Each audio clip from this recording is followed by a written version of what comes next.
Hello, friends, and welcome to Goblin Pontificates. I don't have juggling balls today, but this isn't really a juggling sort of topic. I want to talk politics again, and that's because I'm feeling the burn. Yeah, I am, and I know Incog isn't feeling the burn, and lots of other people aren't, but I'm feeling the burn, and I want to talk about him a little bit because there's stuff here. I really feel his platform and the stuff he believes in. Stuff. Let's clarify really quick. I like universal health care. I like higher minimum wages. I believe in the idea of removing money from politics. So there's things, but there's particular things I like.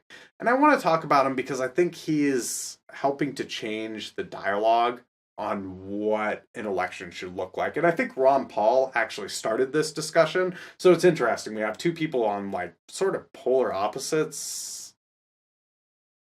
that are changing the way we think about politics in America. And I think it's important. I think what's been shown over the last 4 years or so is that establishment politics in America aren't really working for a lot of people anymore. Ron Paul did quite well.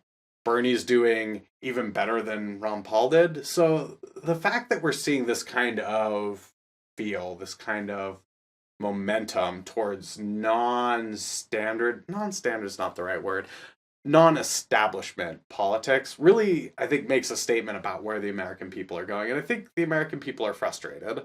I think, at least for me, I can speak very clearly about that. I'm frustrated by the fact that money is dictating everything about politics. I'm frustrated that Hillary can essentially buy her way to an election. She may not win, but she can certainly buy her way to a nomination. And there's some politicking happening there too. Let's be clear. And I don't think Hillary is a incompetent woman. I think she's very competent in a lot of ways. I just hate a lot of what she stands for. War is kind of a problem for me. So, that's really frustrating to me that I think that's also a problem for a lot of other Americans. But I feel like the money she's put into the election has made it hard for somebody like Bernie to keep up. And I think the same is true of Ron Paul. His competition made it really hard for him to keep up just based off of money. Grassroots go a long way, but when you're dealing in 25, 50, 10, $5 donations, it's different than, I got $500,000 from a corporation. That kind of money goes a long way. I think there's a movement happening here, and I'm not sure that it's going to go anywhere this year, this election cycle. I don't think it really is. Bernie is not looking so good at this point, and the Donald, he might get the look, he might get called in for the Republican Party, but I'm not convinced he can actually win against either candidate. And in fact, the polling shows that the Donald is not going to do well against either Democratic candidate. So I don't know what that means exactly, but I do think there's a movement happening here that says, establishment politics, this isn't working for us.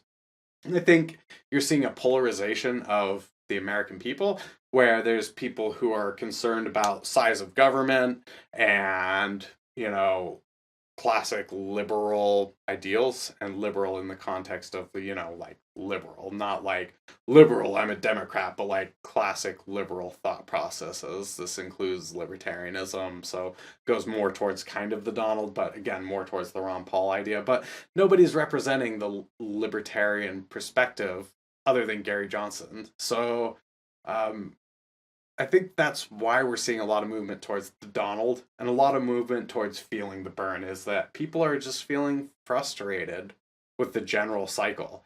I don't think most people want to vote for the Ted Cruzes of the world, the Hillarys of the world, the Kasich? Kasich. I don't even really know who he is. I think 4 years ago, 8 years ago, Hillary had a better chance.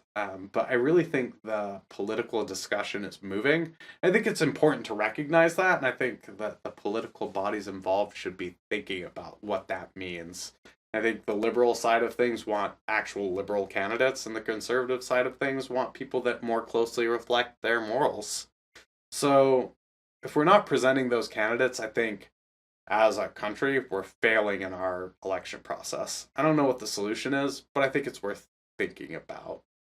So anyways, I just wanted to talk about it because, I'm feeling the burn. I'm feeling this change in the political landscape, and I hope that if it's not this year that we see some real change, I hope it's 4 years from now, because if we see Hillary Clinton versus Donald Trump in the general election, I feel like that's going to be a really big bummer. At least Trump will make it in. Maybe we can just vote for him, burn it down. I mean, not like burning it down, but like, just kill it all. Maybe that's not a thing. I don't know. That's the way I feel about it. Come see me again soon. I won't talk politics next week, I promise. I just, had some caucusing happening and wanted to talk about that real quick. So I will see you all soon.